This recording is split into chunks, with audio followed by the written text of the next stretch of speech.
Welcome to our cup of coffee with Francis here today. Hey guys. Francis is the CEO and owner, co-founder or founder of Pace Prehab and Recovery. At the same time, he is a newfound yoga instructor. Yep. And today we'll be talking about how yoga can help with mental health, mind, body, and spirituality. And excited to have this conversation with you today. Thanks for having me. Of course. I hope you enjoy the coffee. Oh, no, it was good. Yeah. So thanks for sharing your nice beans with me. Of course. You gotta, you know, for me, my two go-to coffees are Good Cup and H Proper guys. So Definitely. I'm definitely gonna try some of their stuff more. Yeah.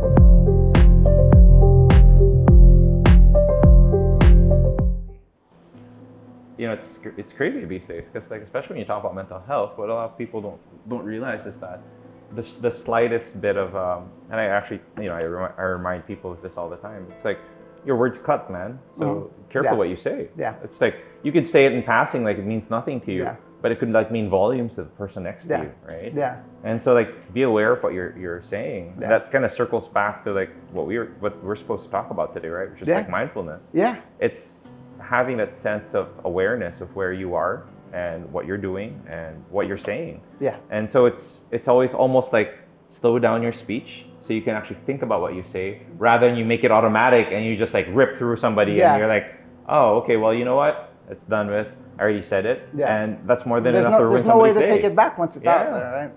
Yeah. And you know, I've been guilty of that. Like, I don't know if you've ever experienced calling a call center. Yeah. All right. And customer service, right? And like, I want to talk to blah, blah, blah. And like, you're saying all this like nasty stuff. And the poor guy on the other end is just like, I'm trying to help you. But like, I know. This isn't my thing. Yeah. And I remember one time my wife called me out and she goes like, can you imagine like you're going to work and the first call you get is somebody like you.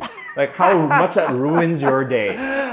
When she said that, I thought about it. I was like, you're right. You know what? I'm the same way. Especially before, I'd be the type to kind of get mad or whatever. And then your wife is 100% correct. I start thinking to myself, these guys are just doing their job, and we're ragging on them and get mad at them. And it's like, okay, I feel bad. That's the one thing I struggle with is, am I doing enough on a daily basis? Am I wasting too much time? Am I, you know, that's where I get, I guess I read something on I guess it was an Instagram post where, you know, you just have to be kinder to yourself. Absolutely. Right? And not judge yourself so much, you know, not be upset at yourself or disappointed with yourself because you're perceiving yourself to not be doing as much or whatever. But in reality, you guys are really, you know, you're really working hard or you're really doing things.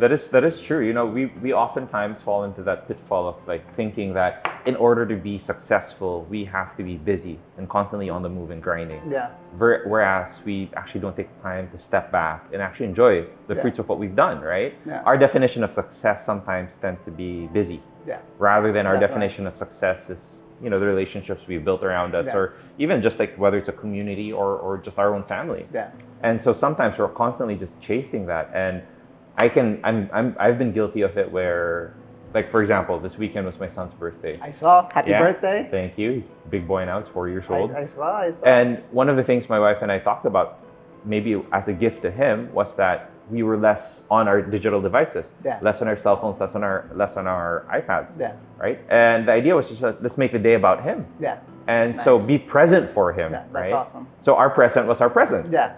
And honestly, these days, that's something that's very rare because it's very hard to actually have a conversation with somebody at a dinner table and that person not pull out a phone. Yeah. Right. 100%. Exactly. 100%. Or like for example, I'm wearing a smartwatch. My smartwatch goes off, and I'm just like checking at it, right? But now the problem is that we're so wired into everything, and so everything we do has less intention and it's more distracted, right? Yeah. And so the purity and the intensity of what we're trying to do is diluted. You know what? In our last interview, we brought this up with our children, right? You know, my kids all have either an iPad or a phone. And last night we were at a dinner in my mom's house, and my daughter goes, "Can I use your phone?" because she didn't have her iPad with her. We got to find a way to get them off their gadgets and be able to socialize a little better. For sure. It's like, I remember we used to have this in the States. We used to have like a digital locker where we'd say that, okay, this is your phone prison. Everything goes here.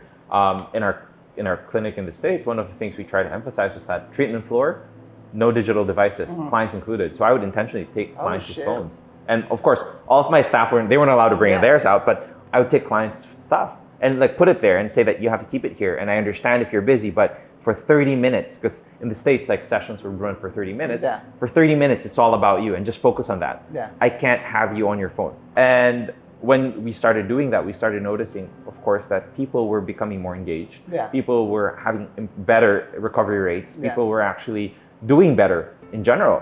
And so it's a practice that we tried to have.